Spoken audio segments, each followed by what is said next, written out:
Germany versus Paraguay ম্যাচটা সম্পর্কে একটু জানবো, দেখবো সেই ম্যাচটাও আসলে যে পূর্ণাঙ্গ সময় খেলার, সেখানে কাজের কাজ কিছুই হয়নি, 1-1 এবং অনেক দেরিতে সেই গোলটাও শোধ হয় একেবারে 54 ইঞ্চিকো। তারপরে আমরা দেখছি যে গোল 1-1 শোধ হওয়ার পর যেটা হয় একেবারেই শেষ মুহূর্তে একটা গোলও বাতিল হয়েছে জার্মানির। আমরা সেই গোল বাতিলটা দেখবো, তার আগে স্ট্র্যাটেজি দেখি। মোটামুটি জার্মানি তো ডমিনেটই করেছে খুব স্বাভাবিকভাবে, পুরোপুরি ডমিনেটিং পারফরমেন্স, তবে ভাগ্য তাদের সহায় হচ্ছিল না এই ম্যাচটাতে বলা যায়। তো কিছু একটা তো ছিল তাদের বিপরীতে, হয়তো সেটা পরে বোঝা গেছে। আমরা গোল বাতিলেরটা যদি দেখি, সেই গোলটাও যদি জার্মানির হয়ে যেত তাহলে মন্দ হতো না, অন্তত জার্মানির জন্য ভালো হতো।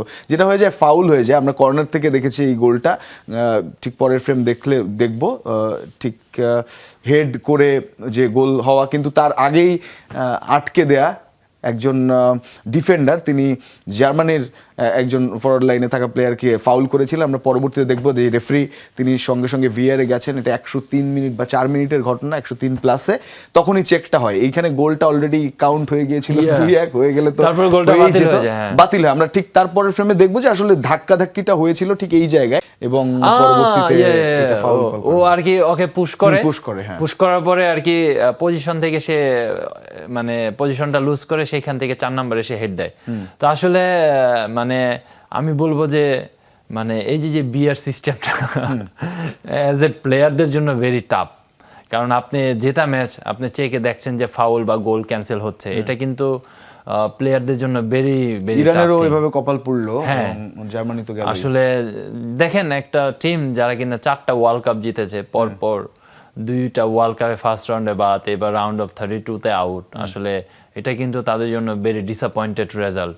কারণ আমরা জানি হয়তো জার্মান টিমে একদম বেশি সুপারস্টার নাই, যারা কিন্তু 2014 সালে ছিল লাস্ট ছিল, রাইট। 14 পরে কিন্তু আসলে তাদের যে বেসটা ছিল এটা কিন্তু 60% কমে যায়। তো তারপর থেকে কিন্তু তাদের এই আপস এন্ড ডাউন, আসলে এটা আমি বলবো যে জার্মান টিমের জন্য এটা আর কি একটা রাইট পারফর্ম ছিল না। কারণ প্যারাগুয়ে টিম যারা কিনা আসলে যেভাবে আপনি শুরুতেই বলেছেন, যারা কিনা একদম অল্প পয়েন্ট নিয়ে রাউন্ডে আসার পরে তাদেরকে হারাই দেয়, এবং তাদের একটা জিনিস আমার খুব ভালো লেগেছে, প্রথম যে গোলটা তারা পেয়েছে এটা কিন্তু একটা মানে একদম একটা মানে এরকম একটা পাসিং ডিল লাইক আমরা যেটা করে থাকি, প্রি প্ল্যান একটা, আপনি যখন বলটা নাম্বার 10 পেলো, পাওয়ার পরে একটা কাট করে রাইট ব্যাক ওভারল্যাপিং করলো, তাকে জাস্ট ঠেলে দিল, বলটা জাস্ট আস্তে করে ক্রস করলো, ইজি একটা হেড দিল। তো এই জায়গায় কিন্তু জার্মানের ল্যাক অফ কনসেন্ট্রেশন ছিল একেবারে। আমরা একটু টাই ব্রেকার জার্নিতে যদি যেতে পারি, মানে এই ম্যাচটা যেটা হলো খুব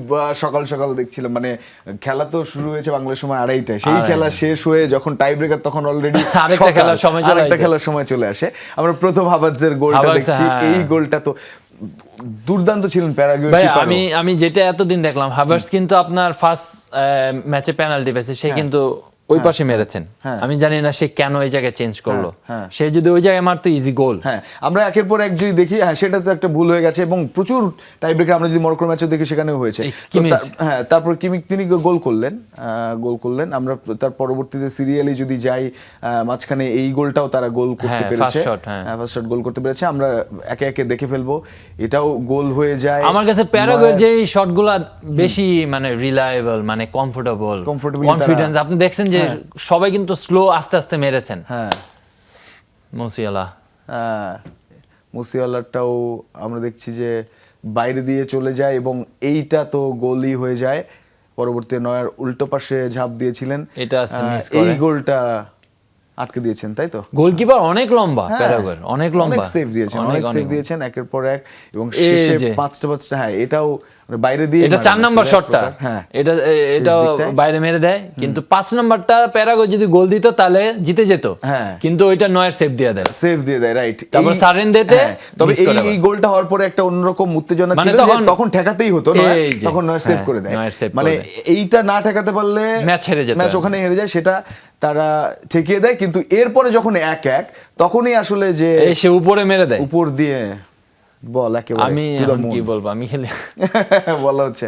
এবং তারপরে আসলে প্যারাগুয়ে তারা গোল দিয়ে তারা যে সেলিব্রেটটা করে সেটা অসাধারণ, এবং তাদের যে এভাবে আসা 32-তে, তারা জানতো না যে জার্মানিকে হারিয়ে তারা রাউন্ড অফ 16 না আসলে প্যারাগুয়ে আমার মনে হয় যে তারা সাকসেস এরকম একটা টিমকে হারিয়েছেন যারা ওয়ার্ল্ড ফুটবলে ডমিনেটর, এবং তাদেরকে আটকে রেখে দিয়ে আপনি ফার্স্ট গোল করার পরে হাভার্সের 54 মিনিটে গোল করার পরে আপনি একটা লং টাইম 1 আওয়ার, তাই না? ওইখানে আপনার প্রায় 40 মিনিট, তার সাথে 30 মিনিট, আপনি 70 মিনিট তাদেরকে আটকে রেখেছেন। এটা কিন্তু মানে একটা সোজা ব্যাপার না।